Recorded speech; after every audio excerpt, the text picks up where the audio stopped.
roll, and and they were all standing straight up the next morning. Hey, Ricky, you mind if I interrupt for a quick second? Sure. No, go ahead, James. One of the things I remember you telling me, which was very interesting, was when that colonel called you. You said, "Stop flying over my house or stop harassing me." Right. And what was his response to that?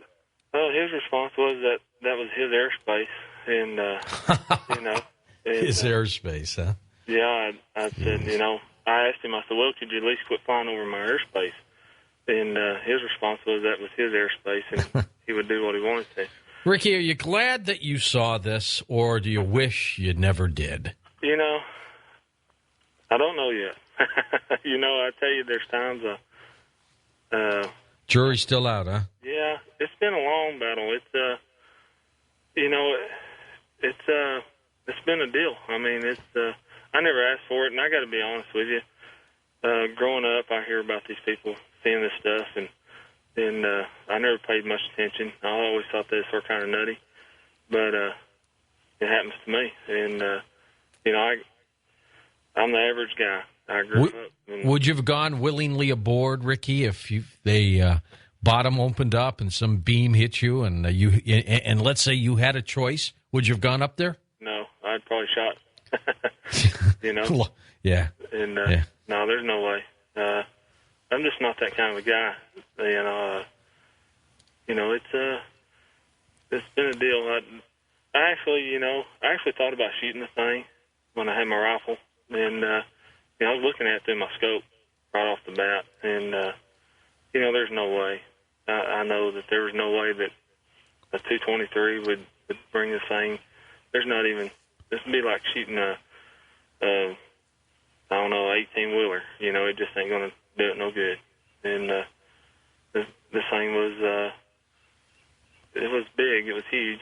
Ricky, had you not looked up, would you have known it was there? No, I wouldn't have. If I hadn't looked up, that's the deal. I was hunting, and James, you've been on my place. Yeah. And, you get into the woods, you look down in there, and when you're deer hunting, the sun was going down. I was trying to get to this certain fence line to see the deer moving up the fence line, and you're looking down, and I got tangled up in some of them little briars, and I made too much noise, and the leaves that fell off the trees, and it was real crunchy in there, and most of the time I can sit in the deer stand and hear the deer coming through the leaves, and I knew they could hear me, so I thought, well, I'm going to slow down, take my time, and when I slowed down and eased up to let things quieten down, so I kind of stopped and looked up, and I was still walking gingerly, but it took me a couple steps, and I realized what my eyes had saw, and that's when I looked up, and I'd walked right underneath it. And no health problems, Ricky? No radiation burns, nothing like that? No, sir. No problems. Okay. Not Ricky, describe when that thing took off. That is just so incredible. Yeah, I sit there and I couldn't. When I first saw it, my mind was racing. What in the heck, what is this thing? And so I just slowed down. I started studying it, and I thought, well, it's all I can do. And I looked from left to right and forward, and I started bringing my head back, and I didn't feel comfortable tilting my head all the way back. And so I focused in on this cone, and I was looking at this cone, how wide, how deep is it, how high is this thing? And this cone started moving from left to right, and it stopped. And I thought, well, at this point, I can look all the way to my left and see the edge of it. And so I never took my eyes off of it. There's no way. It was covering everything I could see. And, I looked to the left. I still couldn't see the edge of it. And I come back to the right, and, I was sitting there, and I was looking at that cone again. And this thing, it's like if you're going to drive a boat in the water, I guess. You know how the front of the boat got to turn to the right or left to go that way? Right. Well, I was watching this thing. I was studying that cone and looking at it, and this thing takes off. And this is the weirdest part. I would have figured if something took off that the front would have lifted and took off, but it didn't. It remained flat. And it took off so fast that The only way I can describe it is if I would have blinked, I would have thought it disappeared. It would have been gone. And pretty quiet, right? Never heard a sound. Never felt the wind blow. None of that, no. And Ricky, let me ask you this. Did it look more metallic than balloon-like? More metallic than balloon-like? Yeah, I mean, there have been some reports, for example, that what we may have are some huge dirigibles shaped triangularly. They may be balloons, for example, with special fans on them for movement. Of course, I don't know how they could go that fast. But, I mean, if you're looking at it, trying to remember it, did it look more metallic than a balloon? It wasn't a balloon. It was it's like a piece of metal, a slab of metal.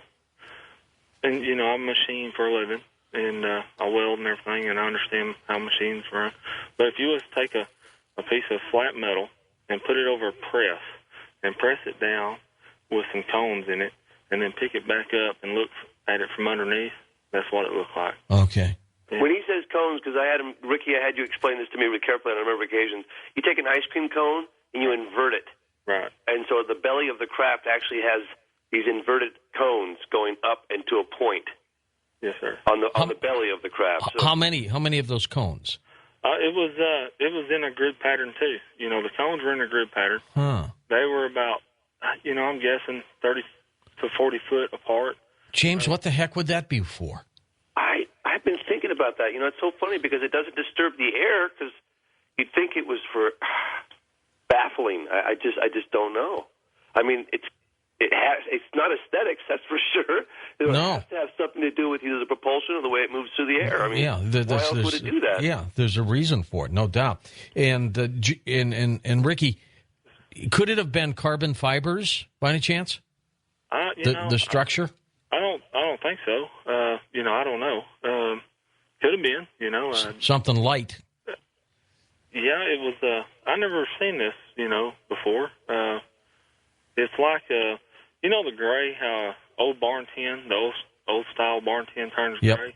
Yep. Or some people in Texas know the gray on a mesquite tree. It was that color, and and it appeared to be to me what I know is metal. And no insignia, no labeling, no words, no letters. No, sir, nothing like that.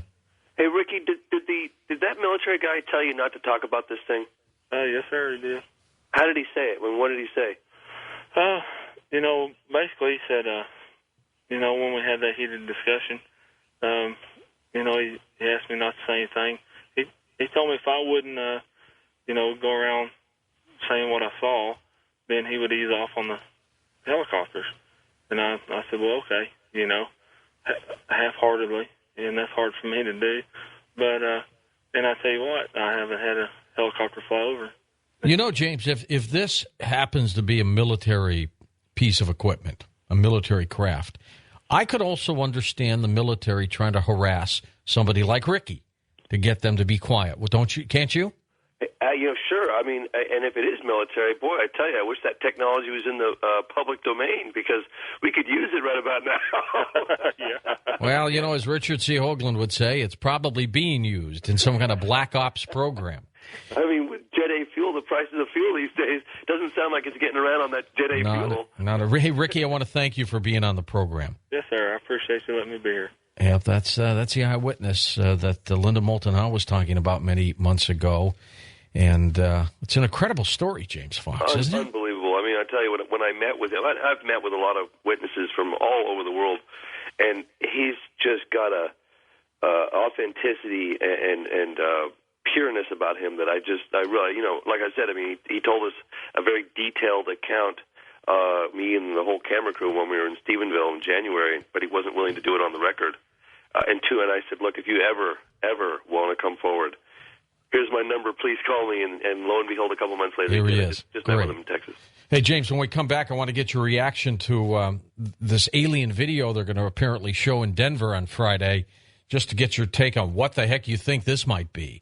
James Fox, our guest. Later on, next hour, Richard Dolan joins James as we talk in this special report about UFOs right here on Coast to Coast AM. Next hour, UFO researcher Richard Dolan joins us along with James Fox. But when we come back, we'll continue our discussion with James Fox.